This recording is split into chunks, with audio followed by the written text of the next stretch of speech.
मला माझ्या एका परिचित व्यक्तीचा फोन आला आणि सुंदर सोसायटी हांडेवाडी पुणे येथे एक गंभीर घटना घडल्याची माहिती मला मिळाली। एक हलीमुद्दीन शेख नावाचा एक इसम जो स्वतःचा पत्ता पश्चिम बंगाल असं सांगतो, अशा एका इसमाने माझ्या एका परिचित व्यक्तींच्या घरामध्ये घुसून ते घरी नसताना बाहेरगावी गेले असताना त्यांच्या घरामध्ये त्यांच्या घराची ग्रिल तोडून तो त्यांच्या पार्किंगमध्ये प्रवेश केला आणि त्या प्रवेश केल्यावर त्याने त्यांची पेन्नी नावाची एक कुत्री आहे जी त्यांनी पाळलेली आहे, त्या कुत्रीवर अनैसर्गिक अत्याचार केले। त्या कुत्रीला थोडंसं विश्वासात घेऊन तिच्यावर अनैसर्गिक कृत्य करून अश्लील अशी तिच्यासोबत त्यांनी जबरदस्ती केली।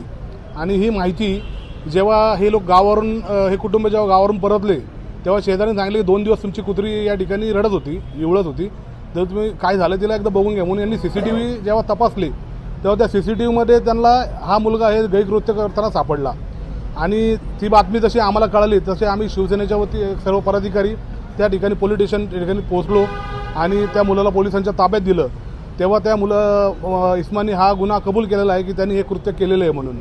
तर पोलिसांनी आता संध्याकाळी फिर्याद दाखल केलेली आहे आणि आम्ही अजूनसुद्धा एक मागणी केलेली आहे की या ठिकाणी अनेक लोक जे बांगलादेशातून आलेले अवैधरित्या वास्तव्य करीत आहेत, हे लोकसुद्धा बांगलादेशी आहेत का, त्यांच्या नागरिकत्वाची पण चौकशी त्यांनी करावी अशी मागणी आम्ही पोलिसांकडे केलेली आहे। आणि या मुख्य जनावरांवर केलेल्या अत्याचाराबद्दल या नालायक माणसाला चांगली शिक्षा मिळावी ही आम्ही अपेक्षा व्यक्त केलेली आहे। कलम नाही, हे काळेपडळ पोलीस स्टेशन च्या हद्दीमध्ये हा गुन्हा दाखल झालेला आहे आणि आता आरोपी पोलिसांच्या ताब्यामध्ये आहे।